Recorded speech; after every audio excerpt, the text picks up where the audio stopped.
Hi, welcome to the Commercial Gas Engineer channel. Just working on an ideal Concord Super Series 4. So I've just finished repairing a gas leak on this module. Done a tightness test and it's all well, but now the module is not lighting. I've got the on indicator, the mains on indicator, but the boiler and the fan running, but the boiler is not lighting. So what I've done is I have checked my live wire, my brown wire there, going into the ignition box, into idle board 29. There's a 29 board inside here. You have the 28 board. I don't know if you can see that. Can you see 28 over there? 28 board. Around here you have the 30 board.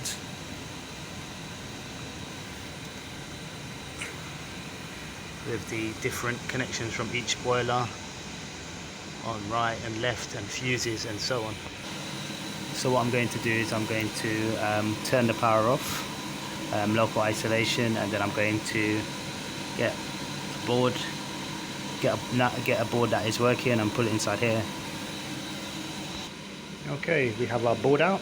This is the board that I think might be playing games, not sending power to the ignition board. Okay, new board is in, didn't take too long. Alright, and up here we have the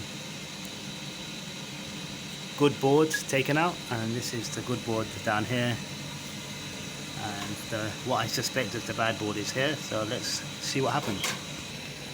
Okay, we've put our power back in. Gonna switch our power on.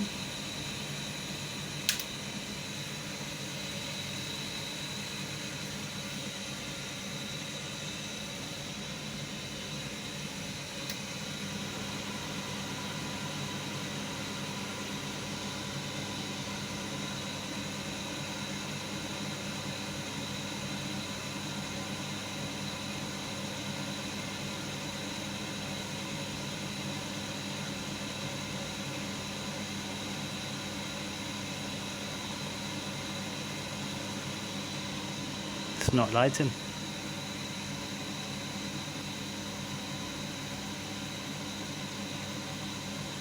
Looks like it's nothing to do with the PCB. So let's find out what it is. Okay, just to ensure that my wires aren't cross, I've put the suspected bad PCB up here on the other boiler to see what happens.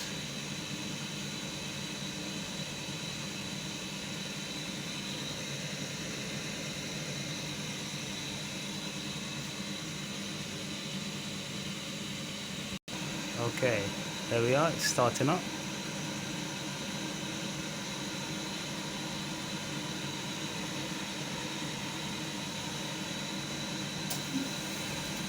Yep, and it has lit up with the suspected bad PCB, so it doesn't look like we've got a PCB issue here, so let's keep searching.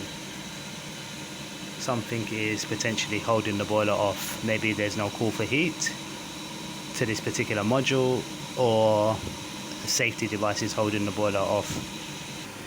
Okay, now so yep, we've checked our 230 volts, on our module down here, and I've traced the ignition cables back to up here now, and then we have the live brown there, and I've checked to make sure that the power is leaving the board to go to the ignition board, and it's not, but our fan is still running. So I'm going to make my way around to the PCB 30. Okay, I have PCB 30 here. I'm going to check the individual. What I'm going to do is I'm going to possibly swap my leads around to see if the PCB 30 is the fault, and that's also I'm going to check my voltage on the ones that are working on the up here, and just check my individual voltages, what I'm getting on each line, to see why I'm not getting it on the boiler that's not working. Okay, so I've checked my, let's get some light in here. Okay, no lights. Battery must be low. Okay, I've checked my voltage on my low voltage on my different modules connections, and I had like 20 odd volts on each of the red, yellow and purple wires on all the modules, especially when there is a cord for heat. So I don't know what's going on there. Also checked over here, it's extremely low voltage on these communication wires, so I'm going to swap the modules around. Okay, I have safely isolated and switched the modules around and switch these around. Let's see what happens.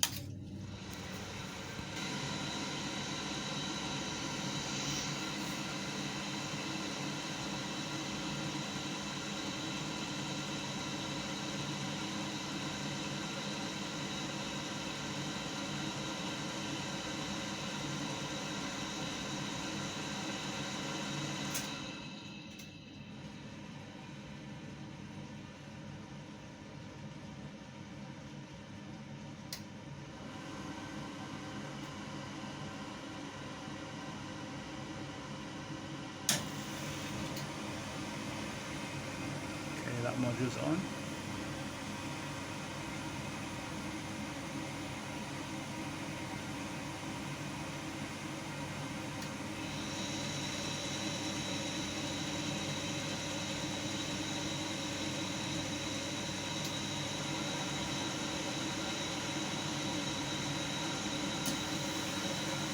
Okay, I've got module 1 on, module 3 on.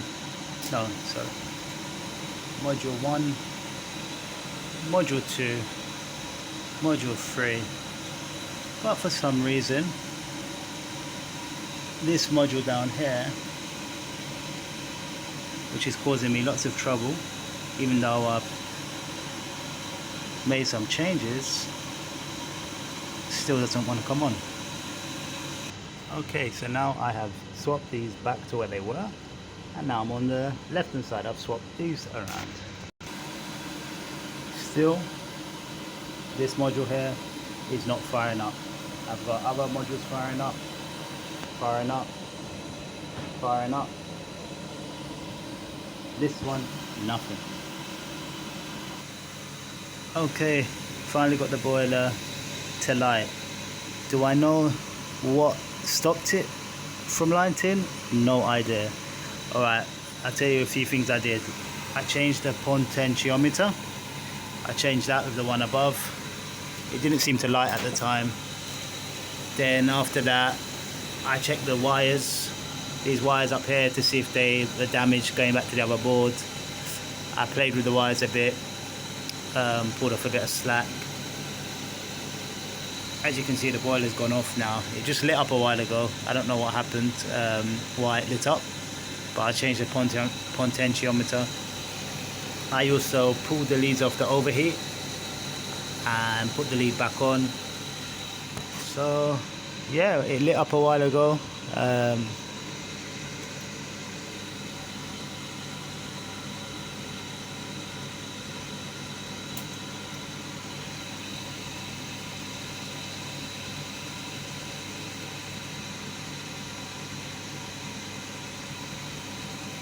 Possibly the potentiometer or the overheat.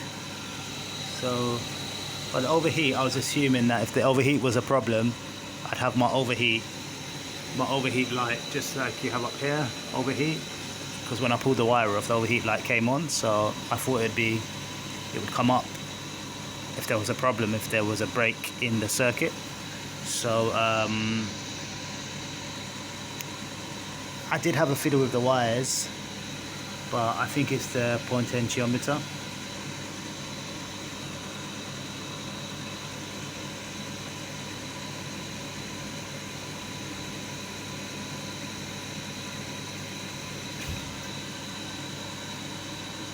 I'm hearing little clicks as I turn the potentiometer on and off. I'm hearing certain clicks and so on. But there may be a shortage as well in one of these connections here. Okay, so the so-called suspected potentiometer that I took off the bottom boiler that I was having trouble with, I put it on the top boiler, which was working all along, and it's still working, so I don't believe it's the potentiometer. Okay, I'm starting to think that this may have been the problem. The overheat was a bit squashed. I think this may be causing the problem. I'm surprised I haven't seen it come up on the display that there's an overheat issue, but this could potentially be the problem, that it was being squashed behind here. I think I found the problem. I believe there's a loose wire at the back. I don't know if you can see it. Can you see it?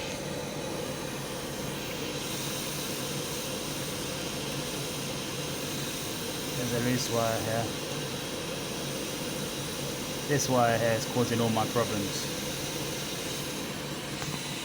Okay, yes, unit is on. Have a look around here. See those yellow wires? One of them dropped off. Must have been when I was plugging this in, and now it's knocked the wire out at the back.